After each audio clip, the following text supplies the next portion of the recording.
જગતનો તાત ચિંતિત છે। ચોમાસાની સિઝનમાં ખેડૂતોનો પાક ખેતરમાં લહેરાઈ રહ્યો છે। ખાસ સૌરાષ્ટ્રમાં તો મગફળીનો પાક લણવાની તૈયારીમાં છે, પરંતુ સૌરાષ્ટ્રના કેટલાક જિલ્લામાં તૈયાર પાક પર સંકટ તોડાયું છે। ખેડૂતોના મોઢામાં આવેલો કોળિયો છીનવાઈ જાય તેવી સ્થિતિ સર્જાઈ છે।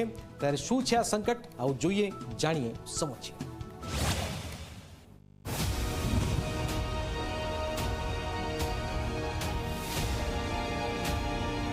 ગુજરાતમાં ચોમાસાની સિઝન વચ્ચે ખેડૂતોની આશાઓ મગફળીના લીલાછમ પાક સાથે ખીલી રહી હતી, પરંતુ જૂનાગઢના ખેડૂતો માટે આ આશા હવે સંકટમાં ફેરવાઈ ગઈ છે। મુંડા નામની ઈયળે મગફળીના પાકને નિશાન બનાવ્યો છે, જેના કારણે ખેડૂતોની મહેનત પર પાણી ફરી વળ્યું છે।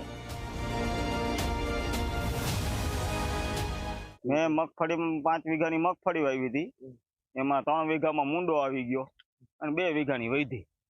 એમાં પૂરા બિયારણ નહીં ન થયા, ખાતર નહીં ન થયા। અટાણે ખાતરના ભાવે આસમાને પૂગી ગયા। મુંડામાં બેઠે જમીનમાં જીવાય તેવી ઈડ જેવી એ ખાઈ જાય આખો છોડવો, એટલે મૂળિયું ખાઈ જાય એટલે પહટે જ નહીં, સુકાઈ જાય ઊભો છોડવો।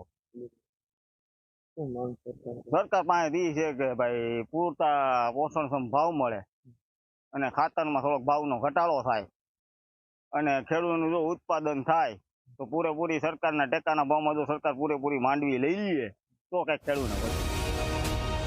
વરસાદ બાદ જમીન પોચી થતાં મુંડા ઈયળ મગફળીના મૂળને ખાઈ જાય છે, જેનાથી છોડ સુકાઈ જાય છે। પરિણામે લણણીની તૈયારીમાં રહેલા પાક નુકસાનીનો ભોગ બની રહ્યો છે।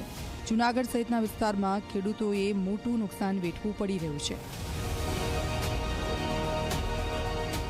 મુંડા ઓછા કરવા માટે અથવા તો મુંડાને કંટ્રોલ કરવા માટે ખાસ કરીને ક્લોરોનું ડ્રેન્ચિંગ કરવું બહુ ફરજિયાત છે। જો ક્લોરોનું પંપમાં નાખી ક્લોરપાયરીફોસ પંપમાં નાખી અને એમાંથી નોઝલ કાઢી અને લાઇનમાં આપણે શેડ કરવાની હોય છે, તો આ રીતે કરીએ તો પણ સારું એવું આપણે કંટ્રોલ કરી શકીએ મુંડાનું। બીજી વસ્તુ એ છે કે ખાસ કરીને ખેડ ઓછી કરવી, આંતરખેડ ઓછી કરવી અને જમીનને ઓછી પોચી થવા દેવી।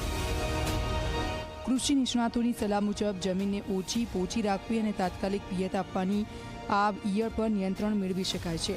સમયસર પગલાં લેવાય તો પાકનું નુકસાન અટકાવી શકાય છે। ખેડૂતો હવે સરકાર પાસે નિષ્ણાતોની ટીમ અને આર્થિક મદદની આશા રાખે છે। જો તાત્કાલિક પગલાં લેવામાં આવે તો જૂનાગઢના ખેડૂતોની મહેનત બચાવી શકાય છે। અશોક બારોટ, ઝી મીડિયા, જૂનાગઢ।